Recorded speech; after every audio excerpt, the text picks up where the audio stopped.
Right then, Forest faithful. Gather round because what I'm about to tell you will absolutely blow your mind. The city ground is buzzing, the phones are ringing non-stop, and let me tell you, something massive is happening behind those doors. We've got 5 incredible stories that are shaking the very foundations of our beloved club. First up, there's a young lad who's just walked through our doors with a price tag that'll make your eyes water. We're talking serious money here, the kind that shows the world we mean business. This isn't just any signing. This is a statement of intent that screams Europa League ambition. But that's just the beginning, isn't it? Because while we're splashing the cash on new talent, there's whispers, and I mean serious whispers, about changes at the very top. A certain manager's name is being thrown around, someone who knows how to win trophies, someone who could be eyeing up our hot seat. The rumor mill is absolutely mental right now. Then there's the European dream we've all been waiting for. Our return to continental football after decades in the wilderness. One of our key players has spoken out about who he'd love to face, and trust me, it'll get you buzzing for September. The anticipation is killing me, and it should be killing you too. But here's where it gets juicy. There's drama brewing behind the scenes, proper drama. 2 big personalities clashing, egos colliding, and it's causing ripples throughout the entire club. When I tell you what's really going on between these two, your jaw will hit the floor. And if that wasn't enough, we're not done in the transfer market yet. Oh no! There's a Chelsea player, a French international no less, who could be wearing red next season. The conversations are happening and the interest is real, and this could be the cherry on top of an already incredible summer. Now listen carefully, Red Dogs. I need you to do something for me before we dive into these revelations. If this gets your blood pumping like it's getting mine, smash that like button. Show me you're ready for what's coming. And when you hear these stories, when your mind is properly blown, I want you in the comment section. Tell me what you think. Tell me how you feel, because this is our club, our community. Are you ready for the first bombshell? Because what I'm about to reveal about our latest signing is going to change everything you thought you knew about this transfer window. The money, the clauses, the competition we beat, it's all coming up next, and you absolutely cannot miss this. He's been the talk of Manchester for years, a diamond in the rough, polished in the finest academy in England, and yet somehow he's chosen us. He's chosen the city ground. He's chosen to be part of something special. I'm talking about James McAtee. And what we've just pulled off is nothing short of sensational. £30 million. Let that sink in for a moment. £30 million. That's not championship money. That's not hoping to survive money. That's proper European ambition money. Manchester City, the best team in the world, have just handed us one of their brightest stars. And I'll tell you exactly why this is massive. McAtee isn't just any player. This lad captained England under 21, you shroud. 8 out 21s to European Championship glory just months ago.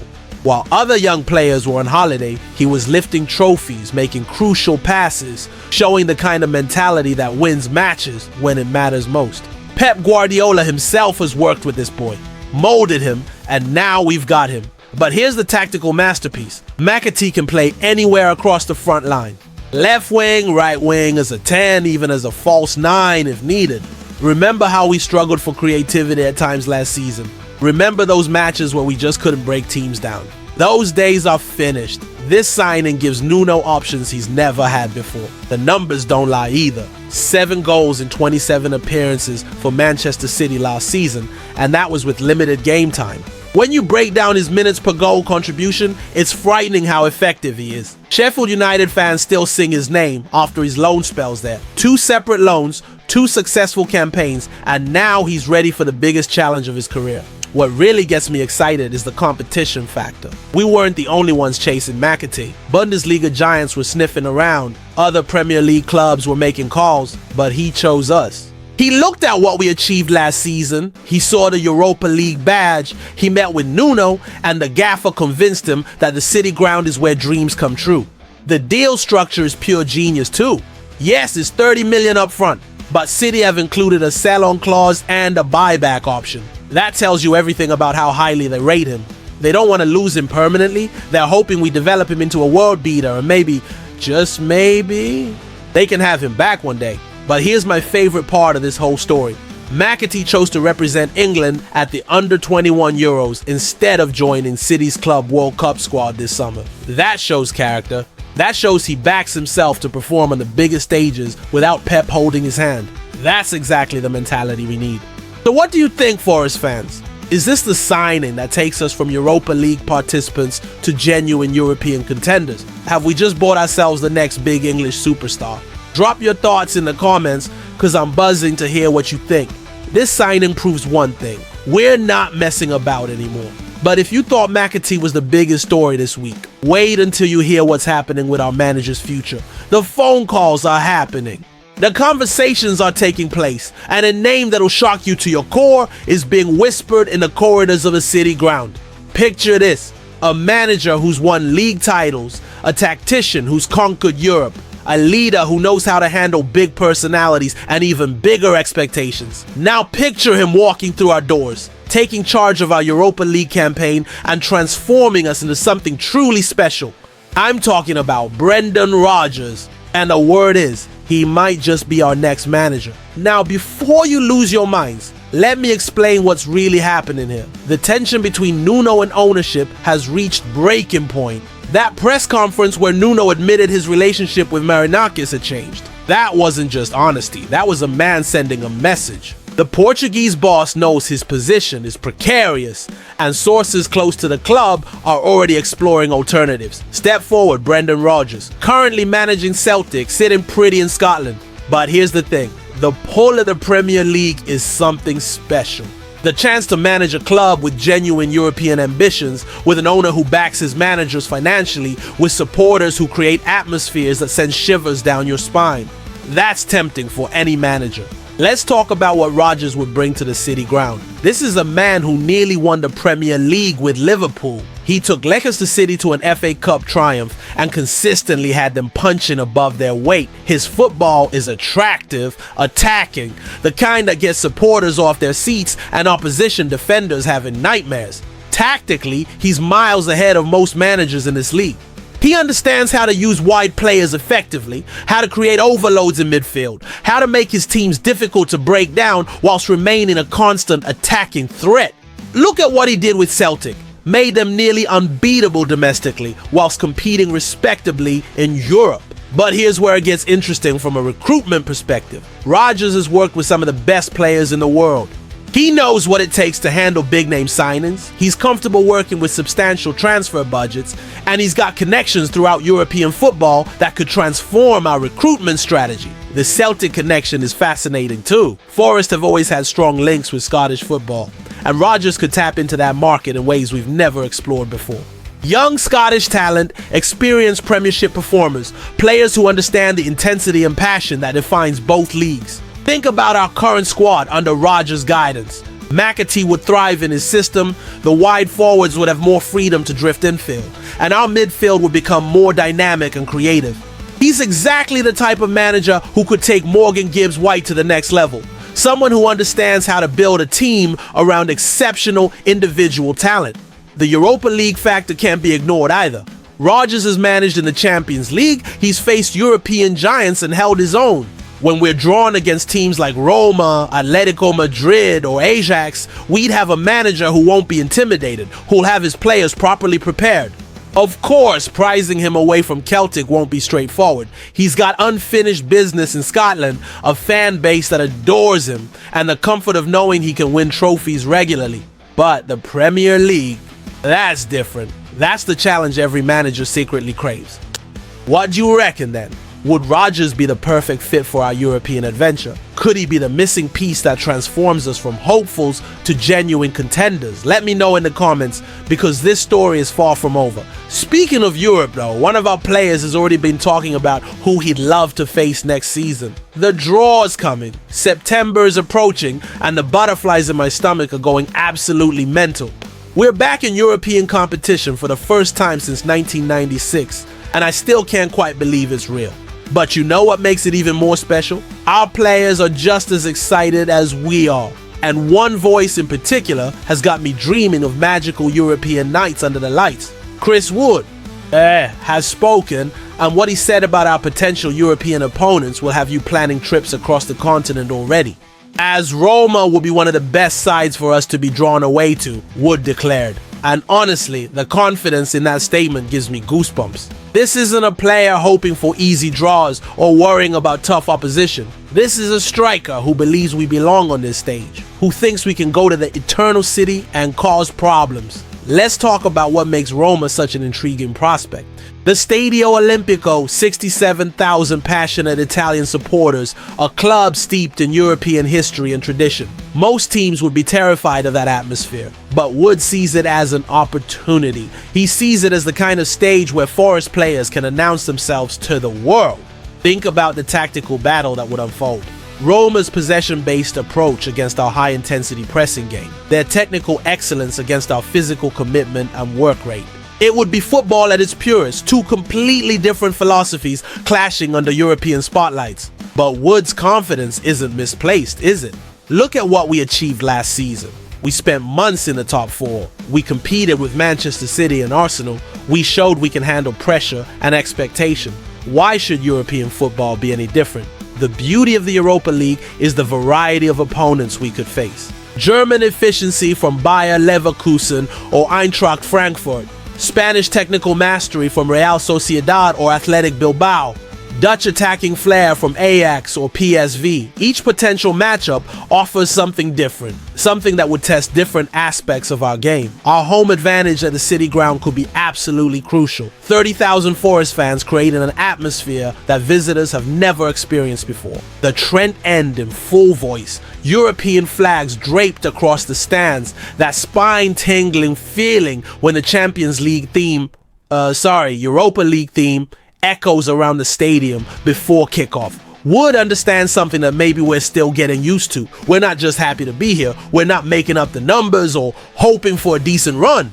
We're here to compete, to show that English football isn't just about the big six, that clubs like Forest can make their mark on European competition. The preparation aspect excites me too. Nuno will have his players ready for the tactical variations they'll face. Different styles, different approaches, players they've never seen before, operating in systems that might be completely foreign to Premier League football. It's the ultimate test of adaptability and football intelligence. Remember, this isn't just about the glamour ties either. The financial benefits of European football are massive. Prize money, television revenue, commercial opportunities. Every match we win is investment back into the squad, back into the academy, back into the infrastructure that makes future success possible. Wood's mentality epitomizes what this European campaign should be about. Respect for the opposition, but fear of nobody. Appreciation for the history and tradition of clubs like Roma, but absolute belief that we belong in their company. Excitement about the challenge, but determination to progress as far as possible. The group stage draw will determine our fate, but honestly, I don't care who we face. After 28 years in the wilderness, any European opponent is a blessing. Any European night is a dream come true. Wood gets it, the players get it, and hopefully we all get it too. What do you think then? Roma away on a Thursday night. Would you take that? Could you imagine the scenes if we turned up at the Olimpico and caused an upset? Tell me in the comments which European giants you'd love to face, because September can't come quickly enough. But while we're dreaming of European glory, there's trouble brewing much closer to home. Behind closed doors at the City Ground, there's a power struggle brewing that could tear our entire season apart. Two massive personalities, two different visions, and a collision course that's been building for weeks. The relationship between our manager and our new football hierarchy isn't just strained, it's completely broken, and the consequences could be catastrophic. At the center of this storm sits Edu Gaspar, the man brought in as global head of football to oversee our recruitment strategy. Former Arsenal technical director, Brazilian football legend, a figure who's supposed to modernize our approach to transfers and squad building. Sounds perfect on paper, doesn't it? Reality tells a completely different story. Nuno Espirito Santo is furious. And when I say furious, I mean the kind of anger that's been simmering for months, building pressure like a volcano ready to explode. The Portuguese manager feels undermined, sidelined, and completely ignored in decisions about his own squad. Let me paint you the picture of what's really happening. Nuno identifies targets, players he believes fit his system and tactical approach. Edu listens politely, nods in the right places, then goes off and pursues completely different players. Players that suit Edu's philosophy rather than Nuno's immediate needs. Players that make sense from a commercial perspective rather than a tactical one. The Adama Traore situation perfectly illustrates this breakdown. Nuno wanted a Spanish winger desperately, saw him as the missing piece for his attacking system. The manager made his case, explained how Traore's pace and directness would transform our wide play. Edu blocked it, simply said no, claimed it didn't fit the long-term strategy, left Nuno feeling completely betrayed. That wasn't just a transfer disagreement, that was a fundamental clash of authority. Nuno believed he was hiring a player who could make the difference in crucial matches. Edu believed he was preventing a short-term signing that might hamper future flexibility. Both were probably right from their own perspectives, but the communication breakdown was toxic. The timing couldn't be worse either. We're embarking on our first European campaign in decades. Nuno needs players who understand his methods immediately. Players who can adapt to his high-intensity style without lengthy integration periods. But Edu's approach is more measured, more focused on potential rather than immediate impact. Here's where it gets personal though. Sources close to the training ground suggest Nuno feels disrespected. He's a manager who's worked at the highest level, who understands what it takes to compete in European football, who's transformed our fortunes completely, yet he's being treated like his opinions don't matter, like his expertise is irrelevant to recruitment decisions. The squad uncertainty before our season opener against Brentford was a direct result of this tension. Nuno publicly stated we were very far from being ready, that the squad was unbalanced, and preparation was not ideal. That wasn't just frustration about player availability. That was a manager sending a message to ownership about the dysfunction in our transfer strategy. Marinakis responded by sanctioning $118 million worth of spending in the following week. Douglas Luiz, James McAtee, Omari Hutchinson, Arnau Kalimwendo. Suddenly we were backing the manager with serious investment, but the damage to relationships was already done. The Brazilian's appointment was supposed to bring expertise and connections from his Arsenal days. Instead, it's created a parallel decision-making structure that's confused everyone involved. Players don't know who to speak to about concerns. Agents don't know who has final authority on deals, and Nuno doesn't know whether his tactical requirements will be met. European football demands unity, clarity, and seamless communication between all departments. Manchester City succeed because everyone from Pep to the academy coaches understand the philosophy. Liverpool thrive because Klopp and the recruitment team are perfectly aligned. We're heading into our biggest season in decades, with key decision makers barely speaking to each other. The irony is painful. We've got the best squad in decades, European football to look forward to, and genuine reasons for optimism. But the people making the crucial decisions can't work together effectively. Something's gotta give here, and soon. Either Edu and Nuno find a way to collaborate, or one of them won't be here much longer. The stakes are too high for this tension to continue. What's your take on this mess? Can two strong personalities find common ground, or is this heading for an inevitable explosion? Let me know in the comments, because this situation is far from resolved. And speaking of unresolved situations, our transfer business might not be finished yet. Just when you thought our transfer window was complete, just when you assumed we'd spent every penny available, a name drops that changes absolutely everything. A French international, a player worth £52 million, a forward who starred for RB Leipzig and made Chelsea pay serious money for his signature.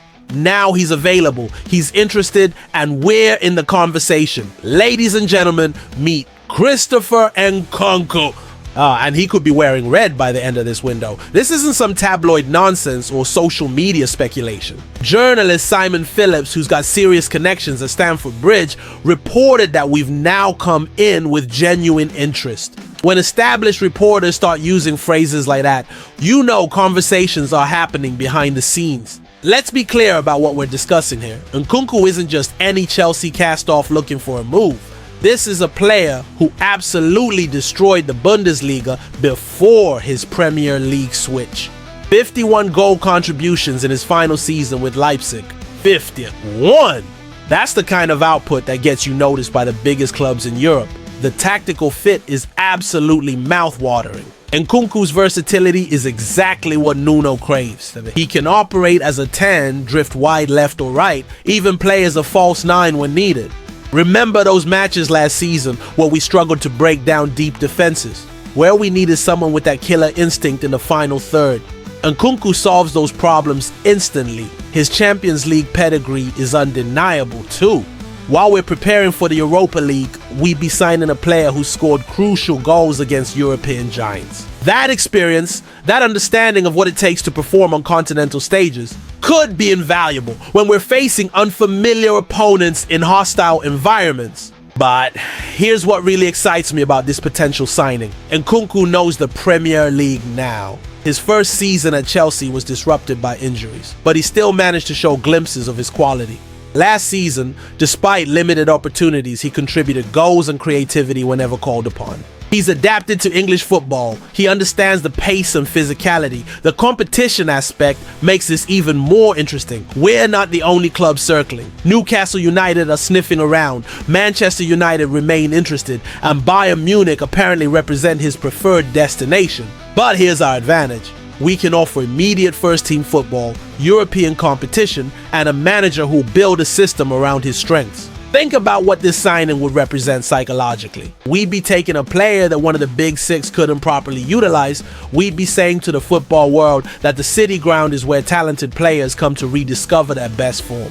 That's a powerful message for future transfer windows. The financial aspect is fascinating too. Chelsea paid $52 million for Nkunku just 2 years ago, but they're willing to let him leave for significantly less. That's modern football economics in action.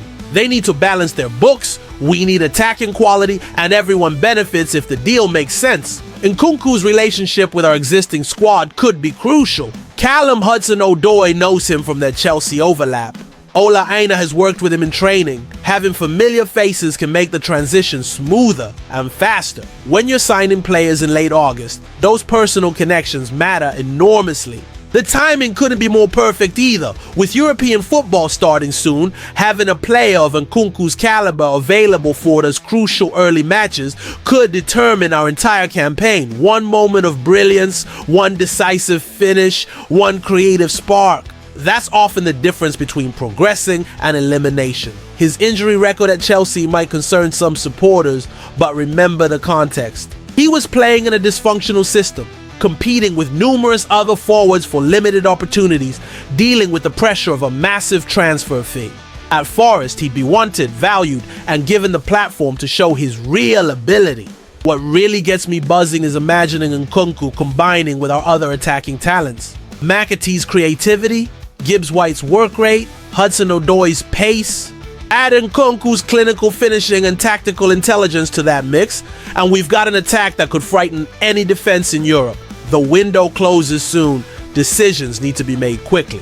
But if we could pull this off, if we could convince Nkunku that the City Ground is where his career gets back on track, it would cap off a transfer window that transforms our entire trajectory. So here's my question for you, Forest faithful. After everything I've told you tonight, after all these incredible stories about our beloved club, what are you thinking? Are we building something truly special here? Are these the foundations of a team that could shock European football?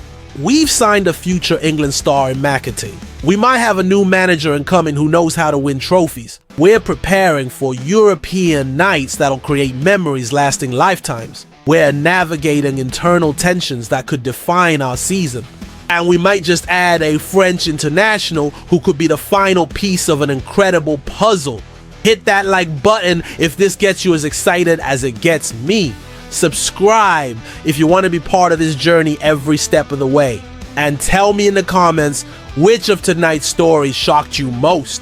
Which development has you most excited for what comes next? Because this is just the beginning, Red Dogs. This is just the beginning of something absolutely magnificent. The City Ground is about to witness scenes we've dreamed about for nearly 3 decades. European nights, world-class players, tactical battles that'll be talked about for years. Are you ready for what comes next?